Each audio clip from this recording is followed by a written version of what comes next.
Hello class 10th, how are you all? Children, till now we have done productive mechanism and we have covered all the four sections which were land, labor, capital and enterprise, right? We have done all those four topics, all those four sections of that unit, right? Now we will be starting with another chapter, another topic, and this is going to be very interesting, plus it is very important, right? So today in the session we will be starting with our next unit, next topic, that is demand, correct?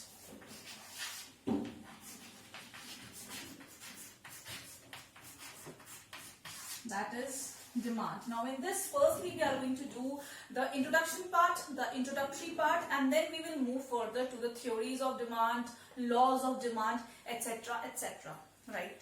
So firstly, to start with the meaning of demand, demand basically means to arise a want for something, right? Demand means to arise a want or desire for something. You wish to have something for you, you wish to have something that you want to consume, you wish to have something that you want to invest your money in, right? So this is what basically demand is, right? So demand can be defined as that a commodity is demanded because it has the ability to satisfy want. You demand a commodity because it has want satisfying power. But let's get what to demand means actually. So demand is something that, demand is a desire. It can be desire to buy something, okay, buy or want something. Alright, so want can be defined that it is a desire to buy something or to want something, and you are ready to pay your money. You are ready to pay the amount which that demand has, right? So this is your demand can be defined in simple meaning. Now why a person will demand something? Why a person will demand something? Now a person will demand something because that particular commodity or that particular thing has a want satisfying power. Alright, that particular commodity or that particular thing have a want satisfying power. So what is point over here to concentrate is that it has want satisfying power.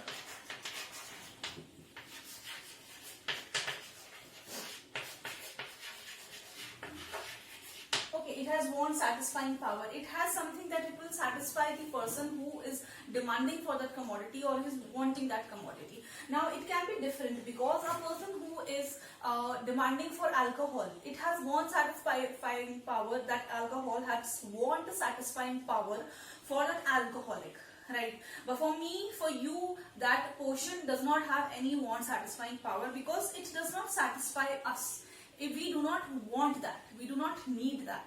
What do we need is, we need books. So if you get, at this point of time, if you get books, right, if you get books along with the notes, along with everything, you will be satisfied. Why? Because at this point of time, that is your want, that is your demand. So demand is what? Demand is something, is desire, or it is a wish, or it is a want to have something, to have something in your life, because it has want satisfying power, because that commodity might have want satisfying power. So this is what demand concept can be calculated as, right? Now we move on to types of demand, right? Now we have types of demand.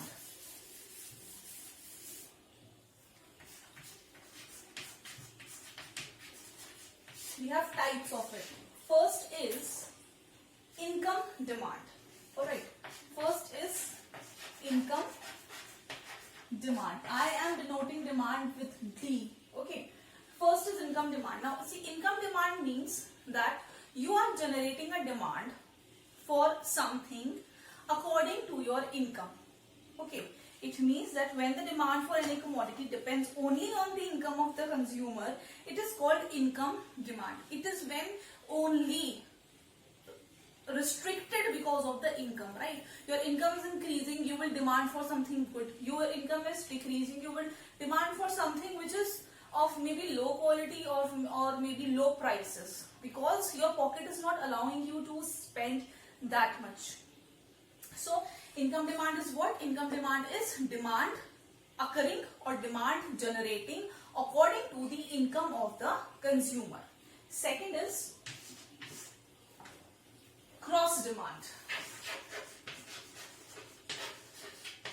Second is cross demand. Now see, cross demand means that demand for something, like example, we'll take tea and coffee in this. Okay, we'll take tea and coffee. So what happens? What is cross demand? Cross demand means that the demand for tea is increasing because the prices of coffee has increased. Okay, it means increase in the demand for one product because of increase in the prices of the another product, right? What is happening? Demand of tea is increasing because prices of coffee are increasing. So it means that cross demand means increasing in the demand for one commodity or for one product because of increasing the prices of the other product. So this is what cross demand. This is cross demand. Okay, that demand of one thing is increasing because the prices of the other things are increasing. So this is what cross demand is. I'll put a picture of this. Okay, I'll put a picture of this. Then we have this joint demand. Joint demand means, second was your cross demand. Okay, third is your joint demand. Now joint demand means demand which generates or which arises together. Okay, like car and petrol. So car and petrol, they have joint demand. Why?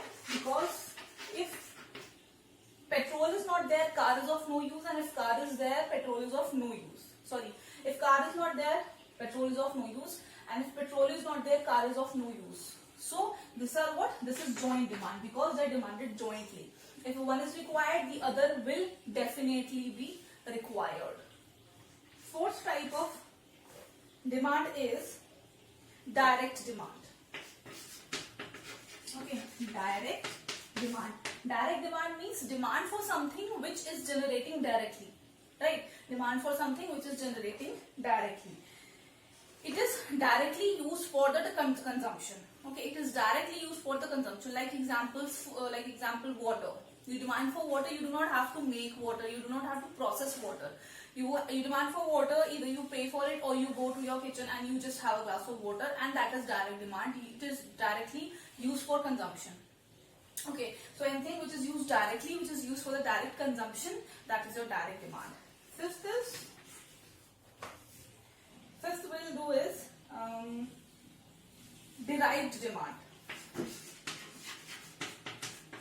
Okay, we'll do is derived demand. Now what is derived demand is that when the demand for any commodity is derived from the demand for some another commodity, is called derived demand or indirect demand. See, it means that you want to make something, and for that process you require some other things. Like example, you want to make pizza. Okay, you want to make pizza. So for pizza, what you need? You need pizza sauce, you need toppings, you need seasonings, right? You need cheese. So all these things are what? Derived demand, because for making that one product, for making that one finished product, you require a lot of things, and that lot of things is derived demand, which is derived from something. Okay, derived means to extract from something. So these are the five types of demand. First is income demand, then we have cross demand, joint demand, direct demand, and derived demand. So these are the 5 types of demands that we have. Okay. Now next we are going to do is determinants of demand. Okay, so before this I want to tell you 2 things, that there are 2 concepts are there. Okay, Two concepts are there. First is your individual demand.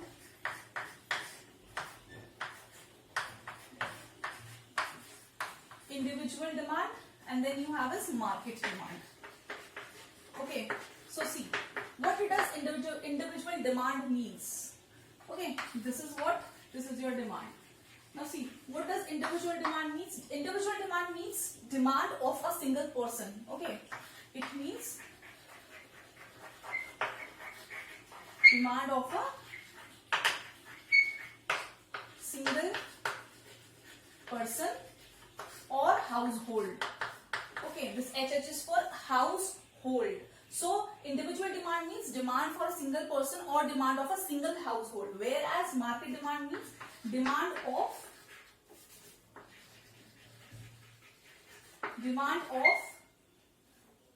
number of individuals. Okay, demand of number of individuals and households.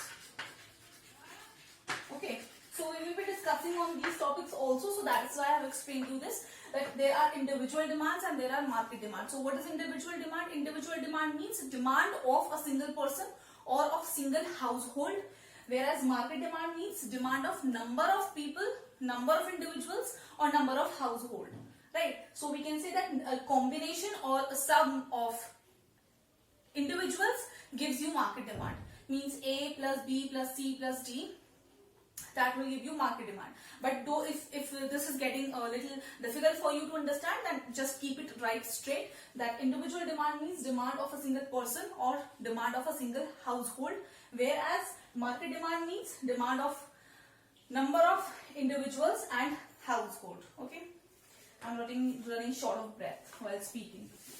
So this is what individual and market demand concept is, and I hope this is clear to you. Now next I'm going to hop on to factors which determine the demand of a commodity. Now what are the factors that according to which the commodity should be demanded, or according to that factors how the demand is affected. First is income of consumer. Alright, income of consumer. Now see, income of consumer directly determines the demand, because when the income of a consumer will increase or decrease, it will directly affect the demand. If your income is increasing, for example, your pocket money is decreasing. Your pocket money, you didn't get a good marks. Your parents thought of cutting your pocket money, okay, cutting short your pocket money. So from 500 rupees, now you're getting just 250 rupees. Now earlier you used to have 500 rupees with you, and you would enjoy them. You would also get an opportunity to save them. But now, because there is subtraction in the amount, therefore your wants, your demands, and maybe your expenditure has decreased. But now you have got very good marks in your examination, so your parents thought of increasing your money, pocket money. So from 500 you are getting now 1000 rupees. Now what will happen? You will go to maybe cafes, you will go to good shops, you will go for high-end brands, right? So this is what income of the consumer. If the income of the consumer decreases, its demand also decreases, and if the consumer is increasing in his income, then definitely the demand is also increasing. Alright.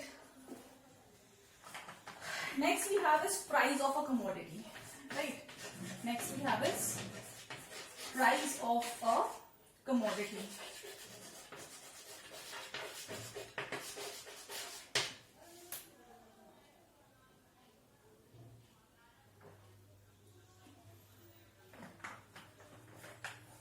Now see what happens, how the price of commodity determines your demand.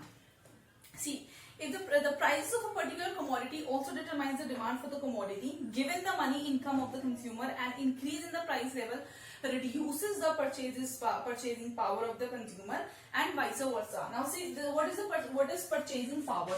There will come a word, purchasing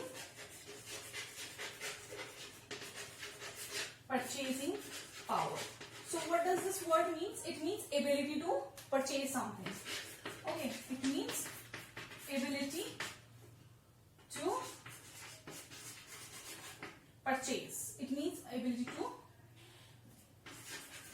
purchase. Alright, so what will happen? See, prices of a commodity, when the prices of a commodity are increasing, definitely the purchasing power will go down. The purchasing power will go down. Why? Because the prices have increased. I cannot afford those high prices. So what will I do? I will cut down my demand for that. I will not demand those commodities. But if the prices of certain product is going down, I can afford that. So what will happen? I will generate a demand for that. So this is what price of a commodity means, and this is what your purchasing power is. Third is taste and preference. Taste and preference. Now what happens? I want something and I like to have, example, coffee. I like coffee. I like having coffee. No matter the prices of coffee is going from 50 to 500, because I like it, because I love it, I will have it at any price. Right? So this is what taste and preferences means. If you have taste, if your preference is something, prices will not matter to you till certain limit. Prices will not matter to you. You will end up having that product at any price, still your purchasing power is there. Okay, so if you like something, you will have it at any cost, at any price.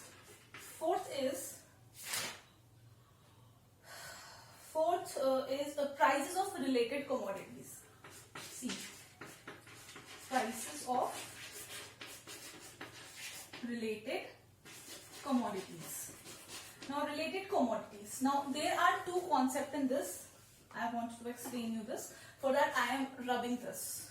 You can take a screenshot of this, like you can pause the video and you can take the screenshot of these topics if you want to, which is totally in your hand. So now next is related goods. Right, see, we have been talking about related goods. Now what are related goods? First is your substitute goods. Okay, first is your substitute goods. Now substitute goods means used for one another, used in place of one another. Okay, it means used in place of one another. You can substitute it. Like example, substitutes of teachers are there. If one teacher is absent, then the other teacher substitutes that teacher and takes your period. In the same manner, substitute means goods which can be used in place of one another. Like example, tea and coffee. If the prices of tea, if the prices of coffee is going up, so coffee can be substituted with tea. Means coffee can be replaced and tea can be used in place of coffee. Next is complementary. See, complementary goods are what goods? Complementary goods are those goods which is used together. Okay. Complements are what? Complementary goods are those goods which are used together, which are used in combination. Like example, pen plus your ink. Okay, pen and ink. Car plus petrol, car and petrol. So this is what? This is complementary goods.